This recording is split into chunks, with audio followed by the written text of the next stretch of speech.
Say goodbye to console logging in your tests, hopefully forever.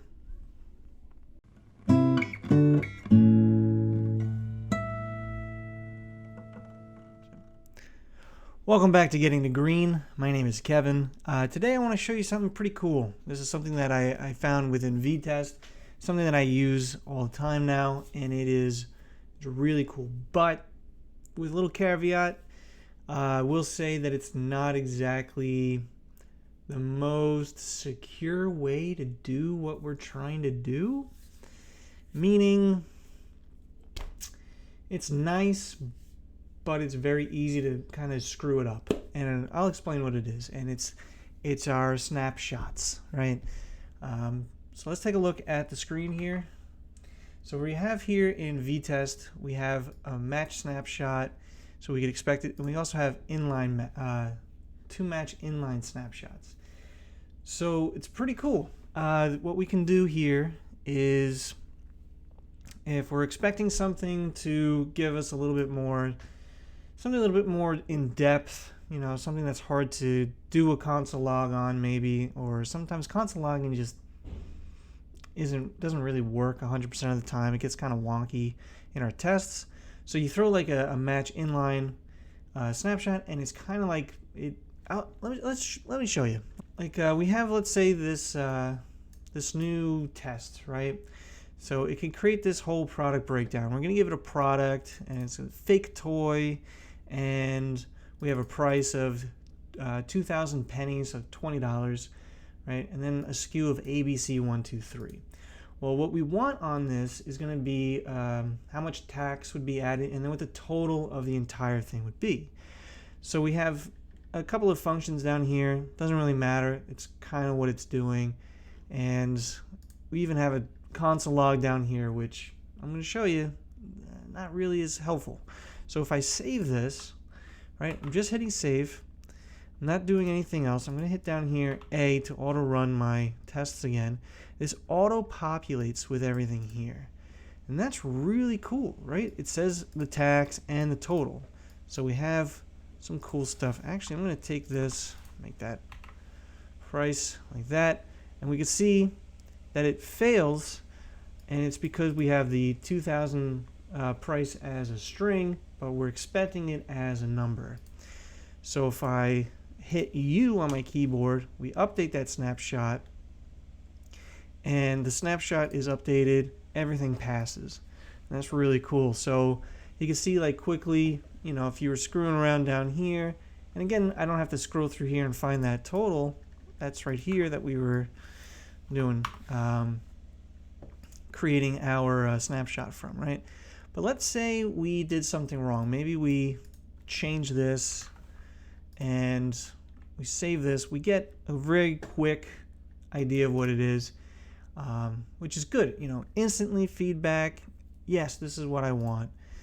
We can go back and fix this or fix it within our snapshot, and everything works, right? But here's the thing. If I take this now and I hide this behind a regular snapshot, hey, trying to do something here, right? Save that.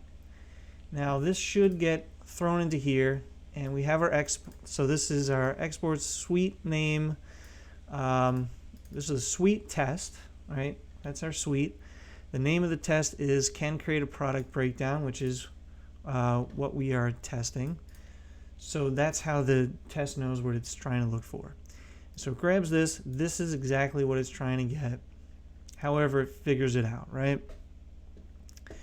So that's all well and good. I'm going to actually just delete all this, save that, update again. That creates our suite with our everything that we're expecting, right? So this is what our snapshot looks like. Now, if we were in here and we were doing something, maybe running some other tests somewhere else, and we change something, maybe this is now taxes, and I save this, we get a fail, and it says, oh, you can update the snapshot. It's very easy to go, yeah, let's just update that snapshot, right? And it updates, and everything in here, everything seems correct. to match the snapshot. That seems right? Seems good. But in here we could see that something changed. Or even more likely, what if we just got something wrong? Let's say this was, instead of dividing, we did times, right? So this should be a big fail. And what it's saying is, yeah, the taxes are now this. Let's go back and fix the typo. Let's pretend we didn't make a typo. We save this. We're getting a failure, and it just says like the tax is this, and obviously very, very wrong. But we're just like, I don't know. I didn't really change anything in here. That should be fine. Update it, and yeah, everything's working again. Your taxes. This was updated in the snapshot. Very easy, and this test now passes. So so yeah, it gets kind of weird. I don't think we need this parse int here anymore, because everything's a number. And so again, to run everything, something is doing something weird. That should be right. It's getting that. It's failing somewhere. So so this is where it's wrong. Divide by 100. So that's how, so now we get the two running, and now we can see that this is incorrect. But again, it's so easy to update that. If you're very diligent about it and you try not to just allow your snapshots to be updated like that, really look through it, I would say use it. But personally, having the inline snapshots is just a little bit more valuable inline. And really more so because it just happens to be here. We see it printed out exactly as we expect it. Okay, this is what's happening. Then use U all day long. So then what happens if you have a snapshot within your snapshots and you're doing this? I think it'll update both. So you got to be very, very careful. But such an enormously useful thing when you're just creating your tests. I would probably have this, and then I would have maybe like const expected equals, and then this object, right? And what I would say is, instead of all this, I'd have it 2 dot equal expected. Save that, and sometimes it gets a little weird, so it's calling this,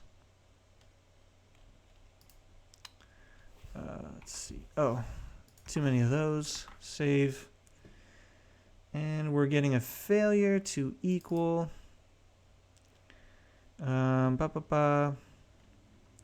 maybe it's 2 equal. There you go. So now you can obviously see there's nothing there that can change without you seeing exactly what it is, or even just put that right in there, inline it, save that. Everything's still passing. Your snapshot becomes, obsolete. And yeah, but it's up to you. I think it's a very useful thing to be inline. It's cool to have stuff within the snapshots being saved out, but it could get very easy to lose your test, Update it to something that's wrong, and then something down the line is broken and you don't know why.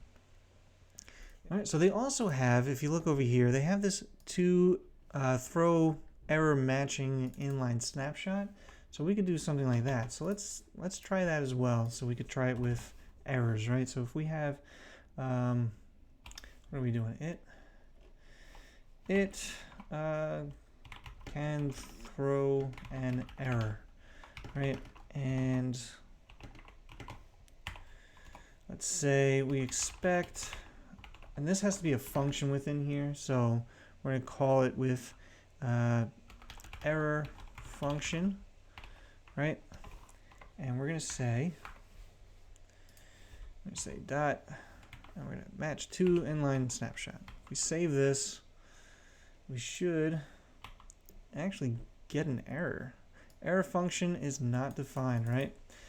So we could see instantly that that's not there, but if we already get that squiggly line. So if we created a new function and we did this, and that's our error function, we could throw new error. Nah, bruh. And then update it. You can see, nah, bruh, that becomes our inline snapshot. So we could also, you can have it do this. You can have it say to throw error if you were doing the regular error. Update this, and that still works. So you could do it that way. Having it figure out what it is pretty cool too, because sometimes maybe you're hitting an error and you're like, I don't understand why this doesn't. Maybe you're expecting something, right? Expecting to equal 4, right? You're expecting this, and you're getting a failure, you're not sure why. Functions anonymous, right? You're like, what? Or maybe that's because you have this.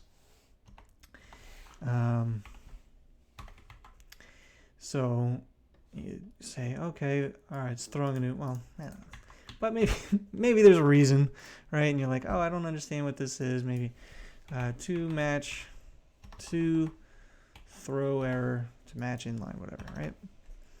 So you can also have it instead of inline, you can have it do regular snapshot. Save that, and we'll do A. We get our snapshot, can throw an error, and that's what the error would be. So snapshots are pretty cool, pretty powerful. Let's go look at my face. They're powerful. They're really cool. You could do a lot with them, but I wouldn't trust them.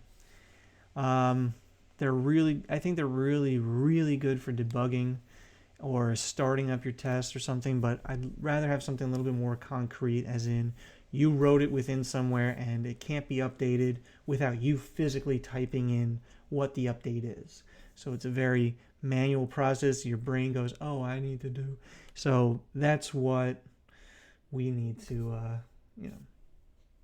it's just a little bit more convenient that way. This, right? Do what you want. It's your project. I don't think it's very safe, but it is really neat. So that's it for me today. Hit that like, subscribe, thumbs down, thumbs up, all of that, whatever. There's buttons there. Click them. Click all of them.